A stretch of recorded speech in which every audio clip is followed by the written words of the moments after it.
Hi guys, so today we're going to be doing a little bit of bullet journaling. Now I actually filmed this before I went into surgery, so all of the details in this will be for the month of January. Now for those of you who haven't seen my last year's bullet journal and the February update, I suggest you have a look at those to give you some more ideas on what you can do for your bullet journal. But through the year of 2020 and using my bullet journal, I realized that there's a couple of things that just don't work for me and a couple of things that I really like. So that's what I'll be doing, putting into this particular bullet journal. Now the first page, I wanted to be able to open up this book and feel inspired, feel motivated, because truly, what is organization good for if not to motivate yourself? So that is why I have stuck with the quote here, you can do anything you put your mind to. And this is also a really good way for me to warm up my bullet journaling skills and sort of just get right into it without worrying too much about spacing and all that sort of thing.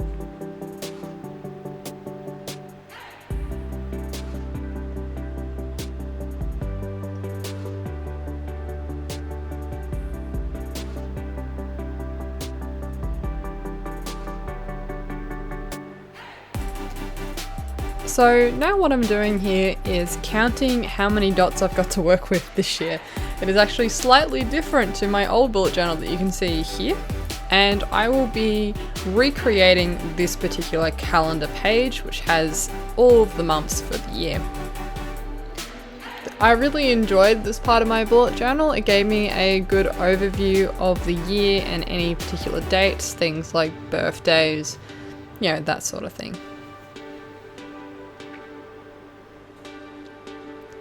Now the spacing here is pretty similar to last year's, so if you want a more in-depth look at this, I suggest you look at last year's video. But simply what I'm doing is writing the months down on top, then putting the initials of the days of the week, and then the dates underneath this.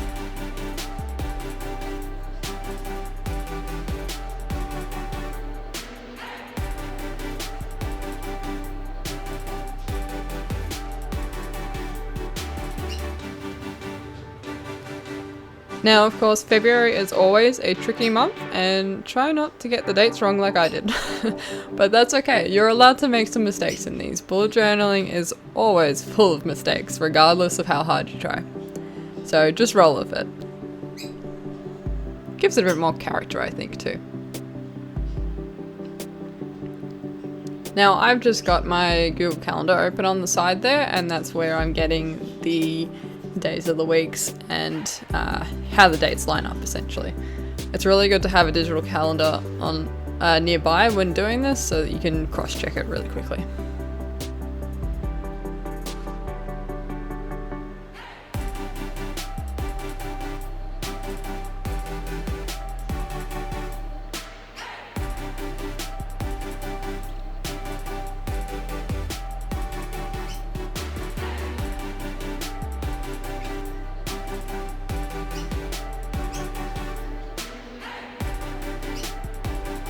So once you finish this page, your hand should well and truly be warmed up by now. And just on the side here, I'm going to also put down some of the actual key dates instead of trying to scroll them into like a small space on the page. As always, it looks really nice if you add a little bit of a pop of color to these, so feel free to get creative.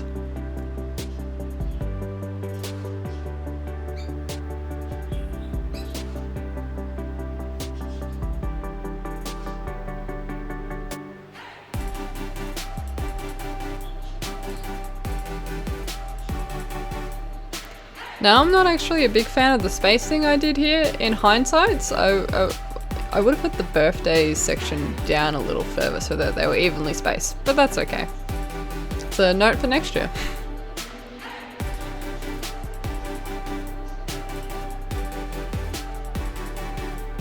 So here again, I'm copying a page from my previous book, but this time I'm letting it fill up the whole page. Last year I left a really big space so that I had room to do some extra things on this page, and I just never did. So, note to self, don't leave big spaces, you won't fill them.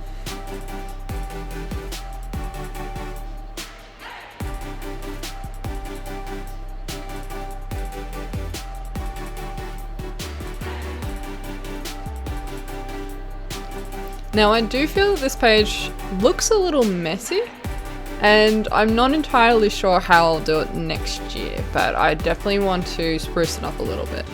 I'll have to think about that.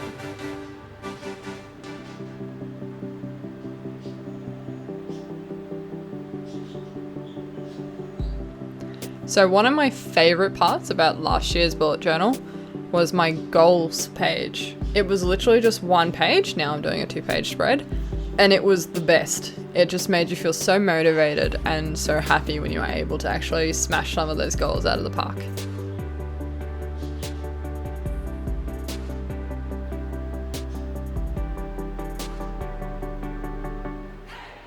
Now, I like to actually separate my goals into sections, which is what I'm doing here.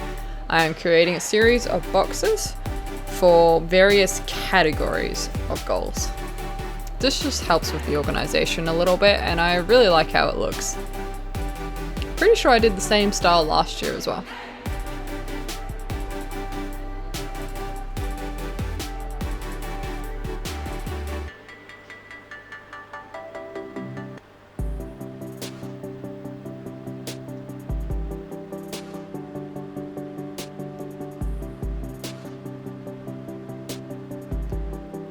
Now, sort of leading on from how this particular piece is taking up the 2 pages instead of 1, the page that was on the other side in my 2020 bullet journal was my finance page, and I put in my income and, you know, like profit, savings, revenue, all that sort of thing in a little graph and some savings goals down the bottom. I didn't really use it. I felt it was more of a chore to put the data down there when I already have apps that do that for me. So instead I have removed that section altogether and just left it as a goal box for finances.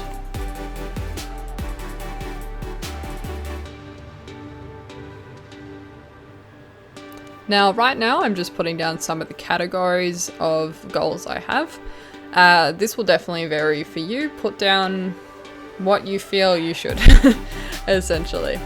So there's typical things like lifestyle, fitness, finance, savings goals, that sort of thing. I also have career and work as separate things because I do find that my career is different to work. Right now I work casually while I'm at uni, whereas my career I see as a post-uni sort of thing. There is also things like witchcraft, there is things like YouTube, there's projects, all that sort of thing. So here I can actually write down some project ideas as well as goals. I also have a health section as well, which was a big part this year, especially because of my surgery, which took up a big section of my health goals. And I'm really happy to say that one of those goals was to basically smash rehab out of the park, and so far I've been doing really well at that, so I'm really proud of myself. And it's nice to be able to look back at these goals and, you know, tick them off as you go.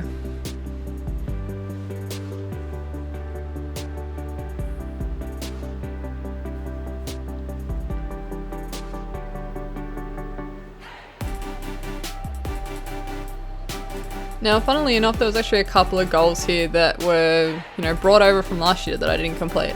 So hopefully I get through them this year. We'll see how we go.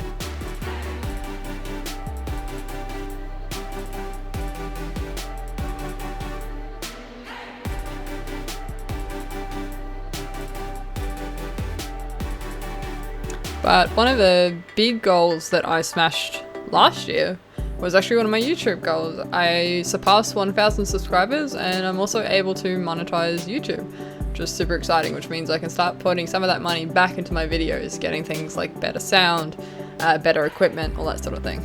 So leading on from that, this page is my YouTube page. So this is where I put sort of like a map of the schedule, things like what videos were released in what order. I like to come back to this later and look at it and really see, you know, how much work I've put in over the year.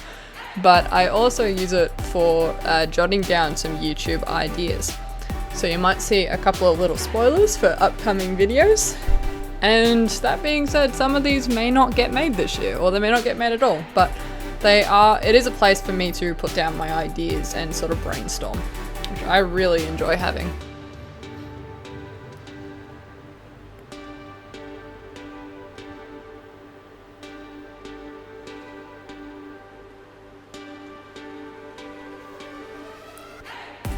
Now, as a little sneak peek, some of these have actually already been majorly filmed. That's not a word, but you know what I mean. Mostly filmed. There's just some extra footage I need to get, which I couldn't get when I was recovering and, you know, editing and stuff to do. So a lot of these will come out, but some of them may not. We'll see how we go.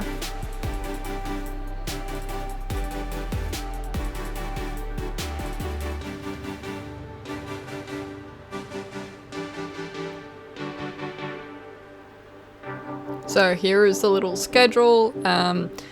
As always, I release videos on every Friday, although there is a big gap you can see between January and February because of my recovery. So that's why I'm able to just jot down individual dates and not have to like put in a whole calendar essentially.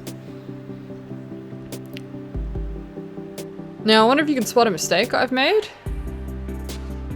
It's kind of a subtle mistake, but I left a gap there. You know I won't fill it, but we'll see. Oh, and another thing I loved about my bullet journal is it had all of my usernames and passwords in one spot. Like, you have no idea how many times I need to click that forget password button. That is the most annoying thing ever. Now, obviously, I'm not going to share with you my passwords, but I will give you the general idea of how this works. Essentially, I have the domain, the username, and the password. Simple as that.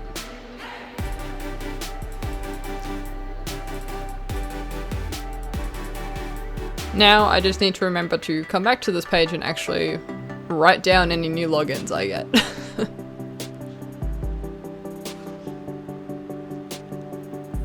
And now a little witchcraft page. This one is moon phases. I really enjoyed having on my like monthly spreads the moon phases, but I thought maybe I'd put them all in the one spot and hopefully become a better organized witch and actually, you know, prepare for some full moon rituals for once instead of just jumping into it, but we know that won't happen. But here I'm just putting a symbol that means, you know, what moon phase it is. These will be slightly different if you're in the northern hemisphere, because we actually, down here in Australia, we view the moon upside down to you guys, so our waning moon actually looks like your waxing moons. Sorry, it's a little bit confusing, but just bear that in mind.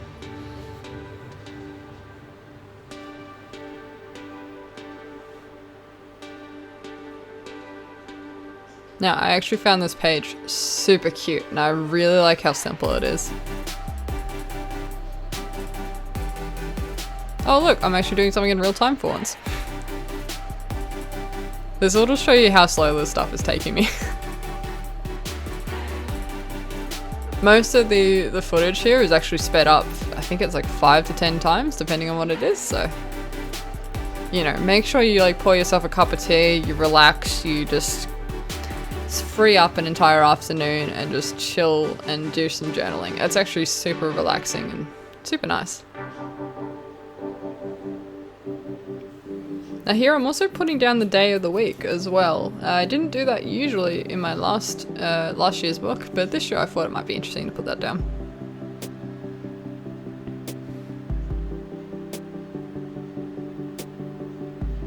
Some witches like to use like the days of the weeks for their own correspondences, and I tend to like to do that, so this will get me into the habit of actually doing it more often.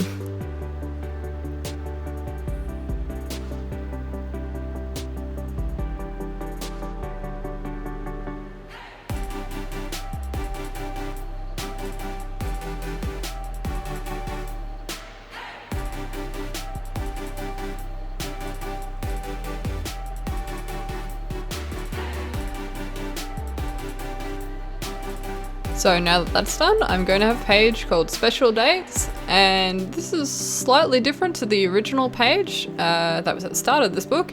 This one is based on witchcraft, so this is where I'm putting down the Sabbaths.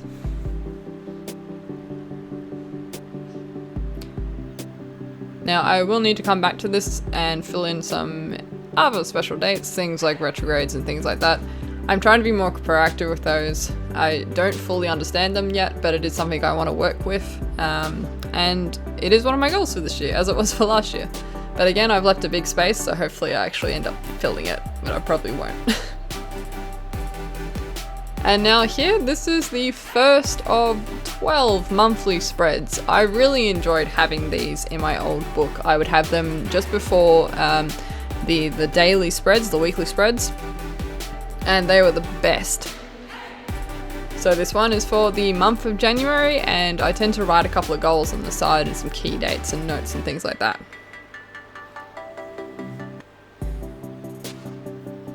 Now, funnily enough, I didn't really use the weekly spreads that much. I found I used them up until about August, and then I just dropped it off completely. And this is because I use Google Calendar for most of my things. I find it really easy because, you know, it's on my phone and I have my phone all the time. So if I need to jot down a date, it's really simple to do. I also get heaps of calendar invites for uni, and it just makes sense to have it all in one spot rather than having to like copy things down into my bullet journal, which, you know, I may not always have on me. So for this year, I'm not actually doing the weekly spreads. I'm cutting them out completely, and I'm basically going to use my bullet journal as a journal, not a scheduler. But that's just what works for me. That's what I found out from last year. And you may find that you really like having weekly spreads, and that's fine. But I couldn't keep up with them.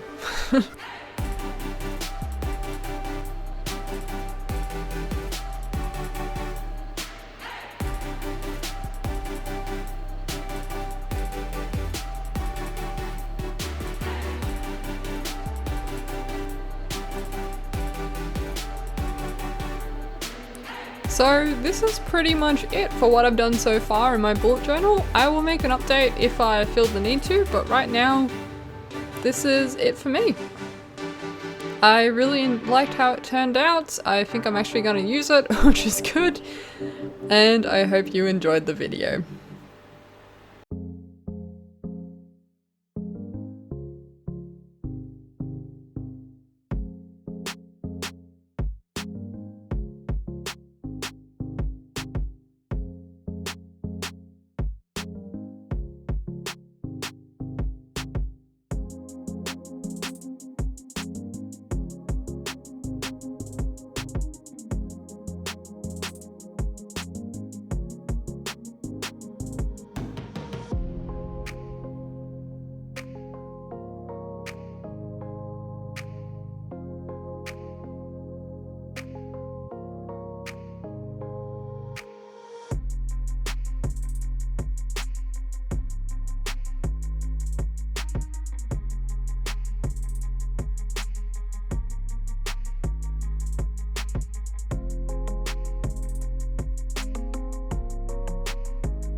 Now guys, as you can see, my bullet journal is not perfect, but it is highly functional and I really like how it looks.